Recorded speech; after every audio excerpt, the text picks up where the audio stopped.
پاکستانی تاریخ کے سب سے بڑے 7 انڈر ورلڈ ڈان۔ دوستو، کیا آپ نے کبھی سوچا ہے کہ پاکستان کا سب سے بڑا ڈان کون ہے؟ آج اس ویڈیو میں ہم آپ کو پاکستان کے سب سے خطرناک 7 انڈر ورلڈ ڈانز کے بارے میں بتائیں گے، تو چلے بغیر وقت ضائع کیے شروع کرتے ہیں۔ نمبر 7، فاروق کھوکھر۔ مشہور زمانہ ڈان نامی تاجی کھوکھر کا بیٹا اور پیپلز پارٹی کے سینیٹر حاجی نواز کھوکھر کا بھتیجا فاروق کھوکھر ہماری لسٹ میں 10ویں نمبر پر ہے۔ اس کے آگے پیچھے پھرتی مہنگی گاڑیاں، اس کے باپ کے پالے ہوئے بدماشوں کی فوج اور اس کا شاہانہ طرز زندگی اس کی شہرت کی وجہ ہے، اور اس میں سے کچھ بھی اس کا اپنا کمایا ہوا نہیں ہے۔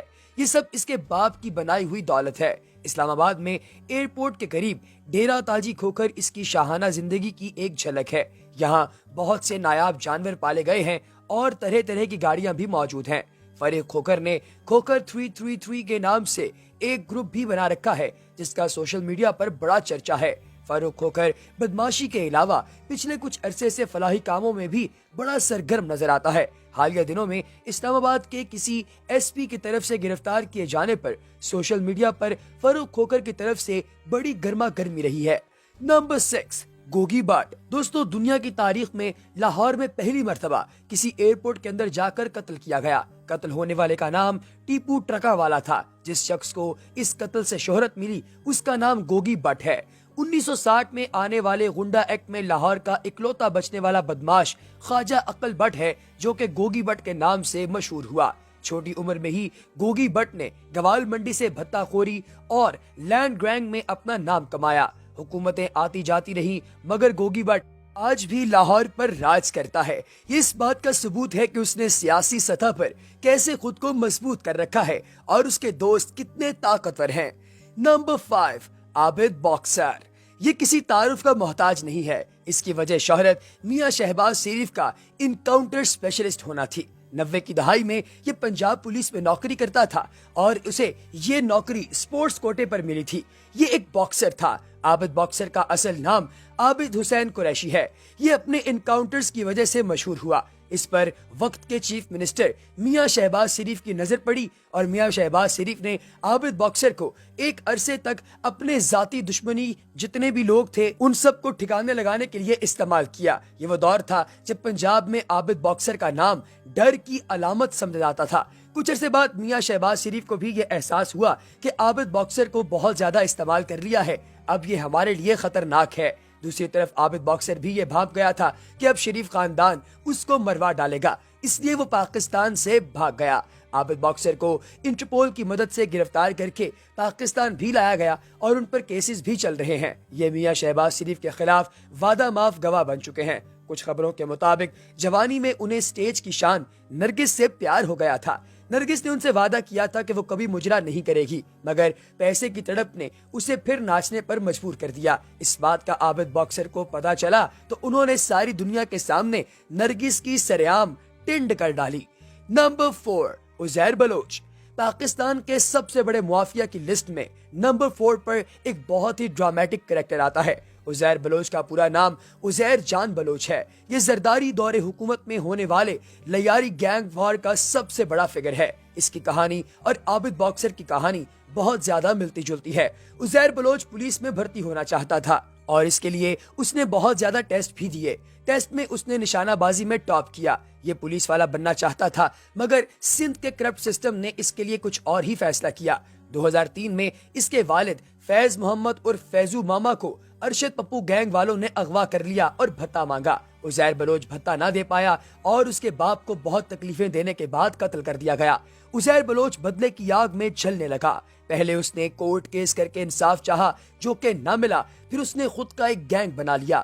6 سال تک لڑائی لڑنے کے بعد 2009 میں اس نے ارشد پپو اور اس کے بھائی کو پکڑ لیا۔ خبروں کے مطابق عزیر بلوچ نے ان کے سر تن سے جدا کر کے ان کی لاشوں کو سارے لیاری میں گھسیٹا اور ان کے سروں سے فٹ بال کھیلی۔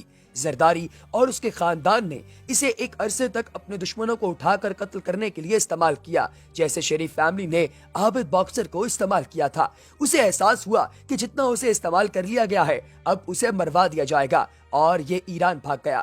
جنوری 2016 میں اسے انٹرپول کی مدد سے گرفتار کر کے پاکستان واپس لایا گیا اور یہ پیپلز پارٹی کے خلاف وعدہ معاف گواہ بن چکا ہے۔ دوستو آپ کیا سمجھتے ہیں کہ اس کی گواہی دینے سے زرداری خاندان کو کچھ فرق پڑے گا یا نہیں؟ کمنٹ سیکشن میں یس اور نو ضرور لکھیے گا۔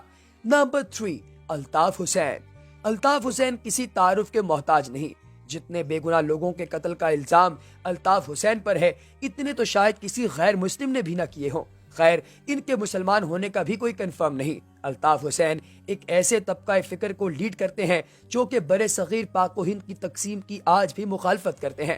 پاکستان بنے 70 سال ہو گئے، ان لوگوں کی 2 نسلیں پاکستانی ہیں، یہاں ان کے بزنسز ہیں اور آج بھی یہ اپنے آپ کو مہاجر کہتے ہیں۔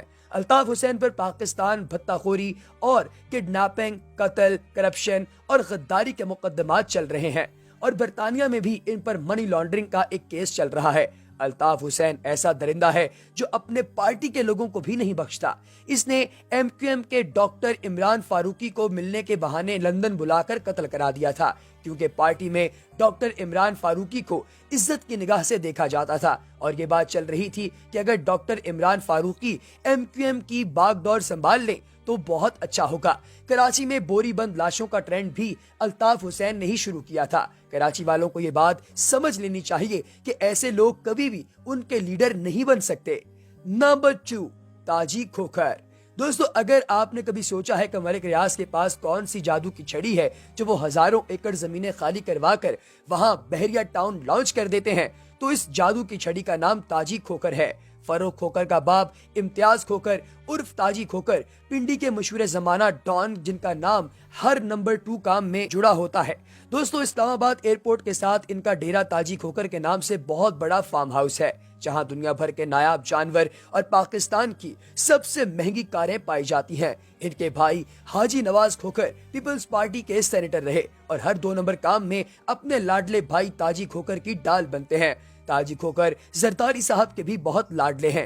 انہوں نے خود گولڈ پرنٹڈ AK-47 فروخ کھوکھر کو گفٹ کی۔ یہ لوگ ملک ریاض اور پیپلز پارٹی کی سپورٹ کی وجہ سے اتنے پاورفل ہو گئے ہیں کہ گھر سے نکلیں تو 10 لینڈ کروزر ساتھ نکلتی ہیں۔ پاکستان میں اگر انہوں نے ٹریول کرنا ہو تو ان کا اپنا ذاتی ہیلی کاپٹر بھی موجود ہے۔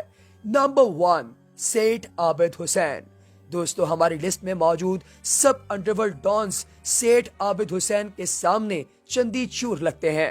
سیٹھ عابد گوال منڈی یا لیاری کے ڈان نہیں، بلکہ ان کے کھیل کا میدان بحیرہ عرب، شپنگ کے خفیہ روش اور سمندر ہے۔ جیسے آپ نے ونس اپون اے ٹائم ان ممبئی میں دیکھا ہوگا کہ اجے دیوگن ایک بہت بڑا اسمگلر ہوتا ہے، اسی طریقے سے ڈاکٹر طاہر بھٹی یہ لکھتے ہیں کہ اسمگلنگ کی دنیا کا بادشاہ سیٹھ عابد حسین ہے۔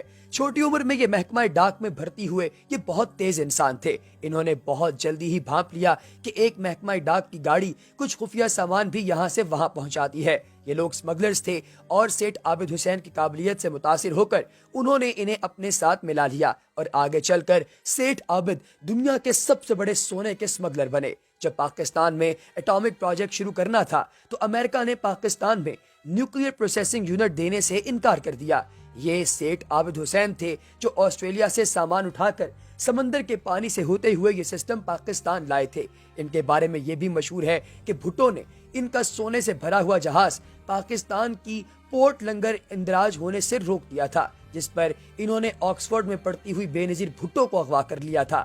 سیٹھ عابد میکسیمم لیول کے ڈان ہیں اور اسی وجہ سے یہ ہماری لسٹ پر نمبر 1 پر نظر آتے ہیں۔